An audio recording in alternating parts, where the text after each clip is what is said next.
Hi everyone, welcome back. We were hoping to be sitting on the porch for this conversation, but no way. It's freezing today, so we're back by the fire. It is cold out there. Yeah. So if you hear the wind in the chimney, that's all it is. Yep. Forgive us. Spring is coming. We're counting on it. But anyway, today we wanted to get into a topic that one of our viewers asked us about, and thanks for that. Yeah, thank you. Great question. So what he was asking is there a place for indulgence in the Christian life?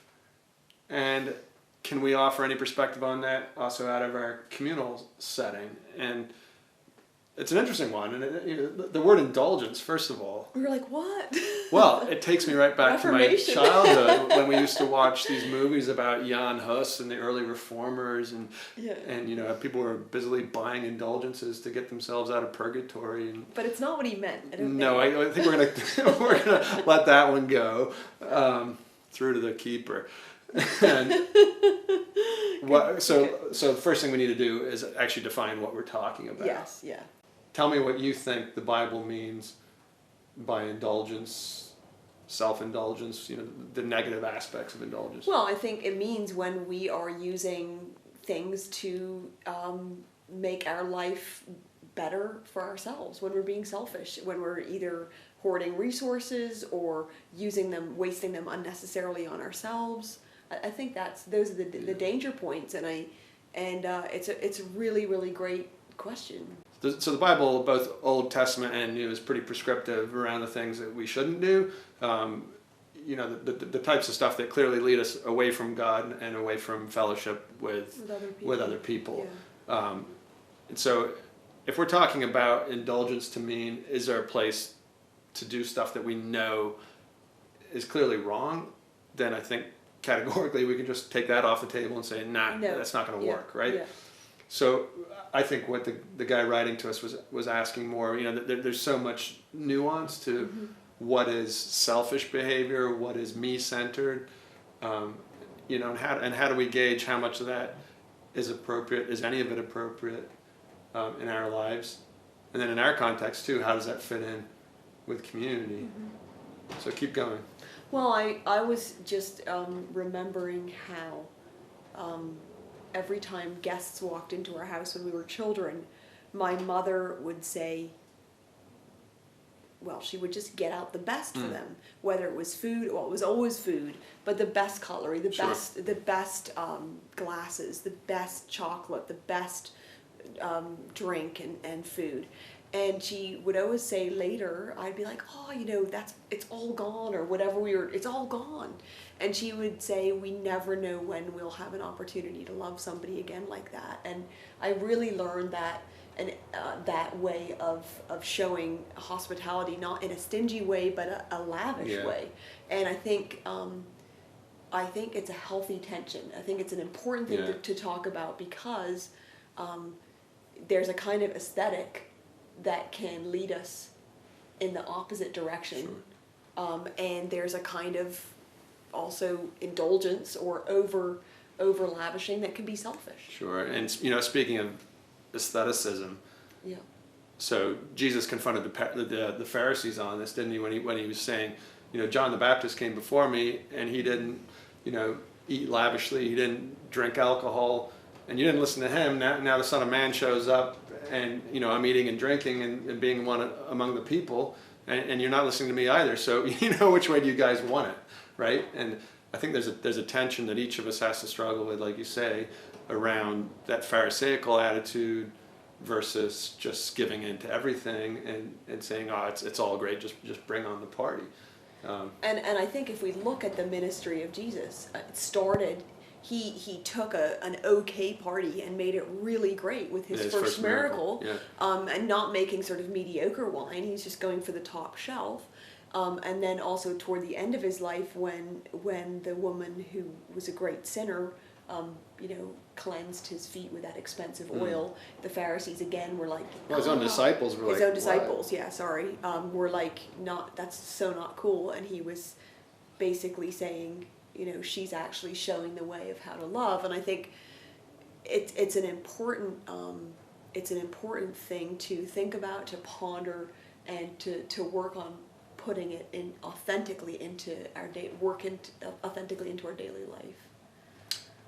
In our community life together, particularly at festive times of the year or weddings and anniversaries, we unapologetically celebrate. Yeah. We love to celebrate, and I always feel like that's one way that we show our joy in being together, and also it's a way of making sure that people who maybe don't have extended family of their own are really included and made to feel special in that moment. Because we don't have the currency of buying stuff for each other here in the community, and that is a beautiful thing, because it forces us to be creative in how we show love to each other, and how we bless one another. So I just want to interrupt here and point out that I think you're being quite indulgent this afternoon. Here I am sitting on this harsh, frugal, rather utilitarian plastic Aussie chair. Plastic picnic chair. And there you are in this designer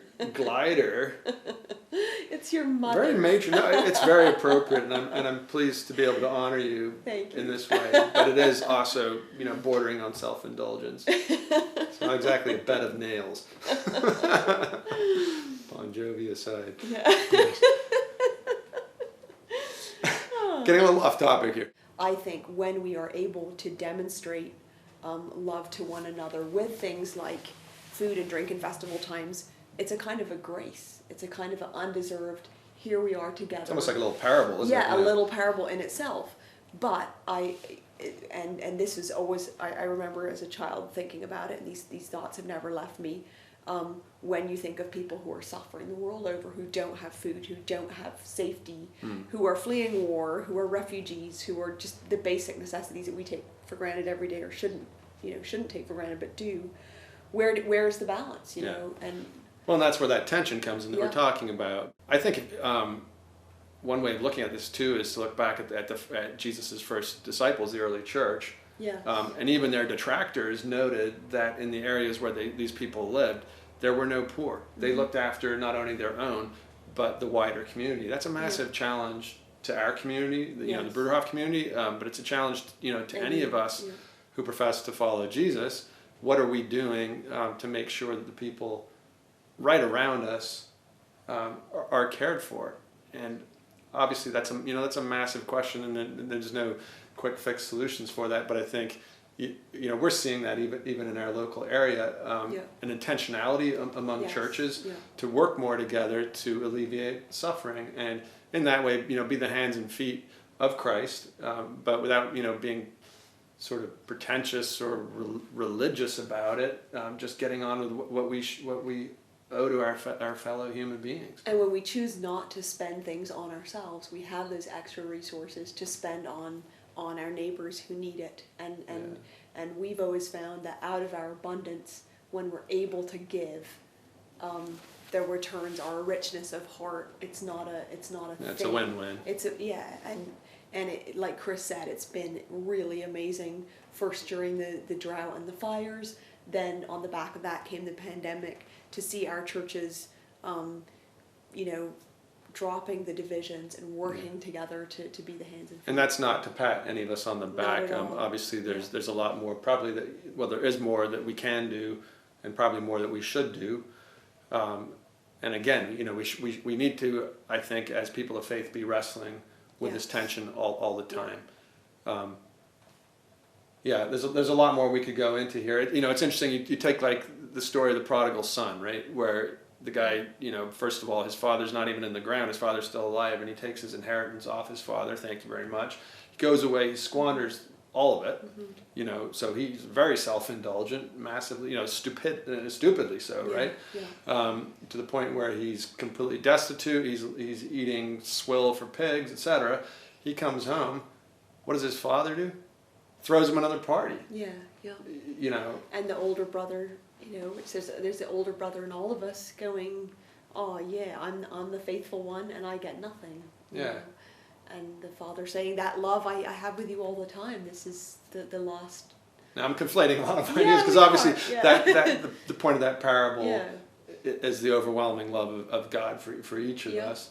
But still, I think there are many ways Jesus could have communicated that, and he chose a feast as that image again. And I think there's so much to suggest that, you know, if we're going to be people living in his footsteps, trying to walk in his footsteps, then we should be people of celebration. I agree, and also for wherever you're walking alongside people, whether it's in a community or a marriage or any kind of work relationship, there have to be times of extraordinary celebration. Yeah. Because it lifts our spirits, it brings us together. And I don't know that we need to apologize for that or feel that that's indulgent. I think that belongs. When we do have those times of celebration and joy, they allow us then to walk right with those same people through times of great suffering and pain, because we've had those times and they become part of the whole. And I think those two things go hand in hand. Without those times of deep pain and suffering, we can't then celebrate the great joys of life with a true abandon and authenticity, I think. Yeah. I mean, so this question, you know, is there a place for indulgence in the Christian life, is a really good one to grapple with. And I would say, like, in our community, there's a vast array of expressions of that, right? I mean, we can live side by side. You know, we have brothers and sisters who, you know, love sort of heading toward Franciscan poverty. There's others, you know, who prioritize other things, and yet, you know, together we strive for a common feeling around, you know, how we care for each other and what we're able to do in our mission work further afield. I guess, you know, again, as we were thinking about this topic, it brought us back to the fruits of the Spirit, right? Yes, and you have a rather confronting piece of paper in front of you. Well, I find them inspirational, and it's 9 of them. 9 fruits of the Spirit. But you come on, join me. There's something confrontational about those fruits too, in the sense that yes, because it's like I mean, maybe you are, you know, just the hallmark of all of them. But it's true. Yeah, no, it is very. It's because So where can we find these in the Bible? Galatians 5, and after we're instructed what not to do.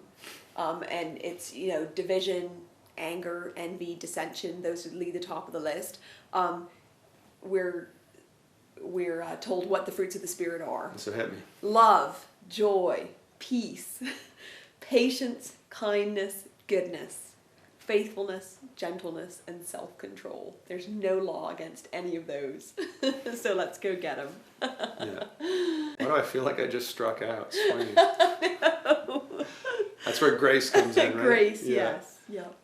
Anyway, I don't know if this conversation's been at all useful to you, but thank you to the viewer who asked us to speak on this topic. If any of you have other questions, please let us know.